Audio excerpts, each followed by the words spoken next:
It's Halloween season, and unfortunately I don't have a horror game to review. I mean, I could download Try Your Fear, but I'd rather not delve into PC games for today. So I randomly thought, why not review Gex? I know it has nothing to do with Halloween, but hey, he wears costumes, so that makes sense to me.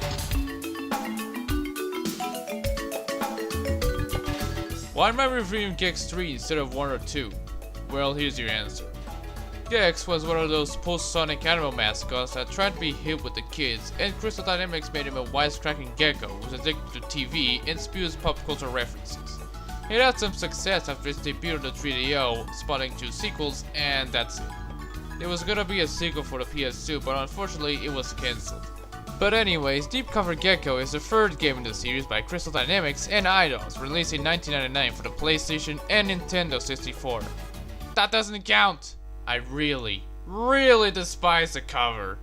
No, not the American one, or the European Austin Powers parody one. I meant the budget release cover. Man, could this get any smaller? Like, did they know the Platinum Race is a thing since 1997?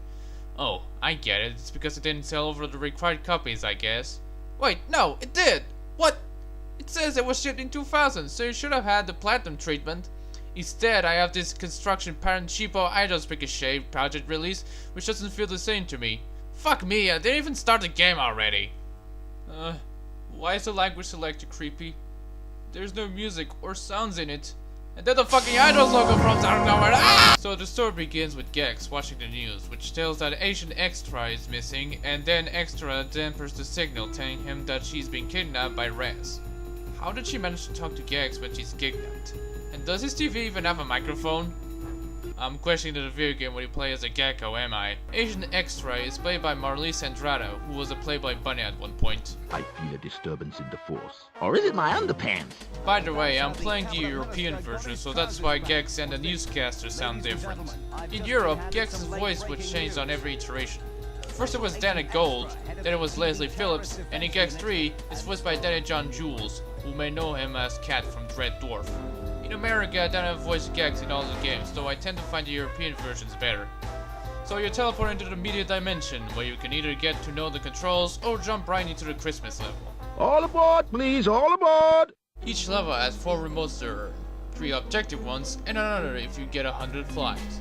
The objectives include killing Santa, destroying blood canisters, walking through some crap, destroying a city. It's no wonder he got a T rating. It's no wonder he got an 11+ rating. Control-wise, you can press the X button repeatedly to bounce infinitely, though it can slow down your pace. Square is for tail swing. For some reason, when you tail whack someone with multiple hits, you'll have to wait for the hurt animation to end so you can hit him and kill him, which is really annoying. Triangle is to look in a first-person perspective, and circle is for your tongue. It can eat these flies inside those little TVs, which has different colors that correspond to the type of them. Green ones replenish your health, purple ones give you an extra life, mustard ones give you a hot power-up, and light blue ones give you a freeze power-up. There's also a checker TV, which serves as a checkpoint. You can control Gex with either a D-pad or the left analog stick, though it acts digital. Sure, you can slightly move the stick to make it walk so you can prevent stuff like this, but still. These boots are killing me! The right analog stick has the same controls as the face buttons, but I don't know why. You can rotate the camera by pressing L1 and R1 buttons, and you can crouch by pressing R2, though there isn't any use to it on the ground. When you're on the water, you can press it to swim, and on the ground you can press X and R2 while running to do a long jump, but other than that, it's pointless. Back to the levels, every level is unique. Theme, enemies, costumes. Unlike X2 where they reuse the themes in some levels, a theme only has its own level, excluding the bonus levels, but they're repeats. I really love the decision. Sometimes these levels have rideable vehicles like a donkey, a camel, a tank, etc. There are some stuff that you can collect. The flies act like coins. Some of them are hidden in objects that you have to tail wag. There are pods which, once you collect 25, increases your life bar, and bonus coins which can unlock bonus levels. These levels have an objective to complete before time runs out, like clicking the bells, shooting the enemy tanks, and stopping the snowboarding elves. Once you complete them, you get a code displayed on the TV. You use them by going to this place which is locked, but to unlock it, you have to complete 4 secret stages, one on each help world. The codes act like cheats, like giving you a bunch of lives, and make the select button as a shadow button, if you want to listen to Danny's voice. if you want to listen to Dana's voice and hurt your ears even more. Why do I get the feeling you're measuring me? There are, of course, boss stages, 3 of them.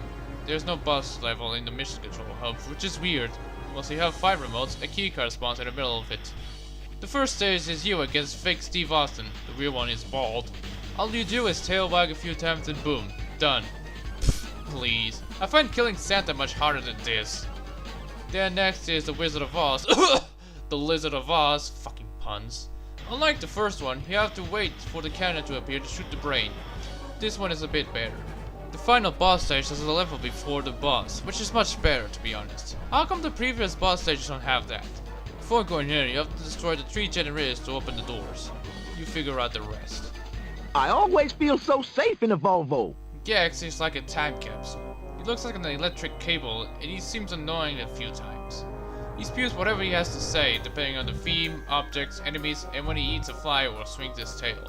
The English version is alright, albeit he spews a few pop culture references. Is anyone home? Can you tell me what rosebud means? The American version is kind of worse. He spews a bunch of pop culture references that I don't even get it, unless you're into 90s film or TV stuff. It's as bad as Hillary Clinton trying to appeal to the millennials. Imagine if this was made today. It will have a chuck full of memes and shit. Here's a note to all of you game developers. Unless the reference is timeless, never add current pop culture references on your games. It will date the game immediately. When you finish a level for the first time, you get a cutscene with X on the watch talking to Gex, while he spews sexual innuendos to her. Hey, Quick Draw, I have another idea. Why don't you get back to rescuing me? Rescue schmescue! This lizard wants a little action! Oh gee, another reason the game got a T. If he ever does it, he might get an M. There's also some butler named Alfred. Haha. He's voiced by Mark Silk, and he serves as an L icon. Unlike Amo Chow, you can tail wag him and make him speak, so you won't be annoyed if you touch it by accident. As a tortoise, you're impressive. As a superhero, you're a dead loss. The graphics are pleasant to look, despite how dated they are. From the colorful Christmas stuff to the gangster town, it has a lot of variety. I like the Egyptian level graphics a lot, though the scary thing about it is those pharaoh heads coming from the walls. Sure, you can't see it here, but once you approach, I'm just gonna mention extra scenes. Unlike the other characters, she's the only one that isn't modeled. She's filmed on a green screen, and they put the scenes into the cutscenes, which to me feels out of place when you put it next to some cartoon characters. It's like a reverse Roger Rabbit. At least she isn't modeled, otherwise it look creepy. The music is great, composed on mod samples, kinda like those MIDI files, but they're better than that. Not as awesome as Deus Ex or Unreal Tournament, but still pleasant to listen. My favorite has to be the Anime Channel one. The Hope song sounds unsettling and repetitive, so it makes it the least that I like on the soundtrack.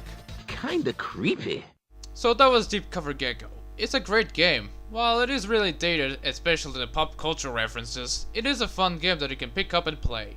You can either get it cheap on some pawn shop, or buy it on the PS Store, so no need to worry about scratched discs. Well, thanks for watching, but remember, pop culture references and internet memes don't really work well in real life.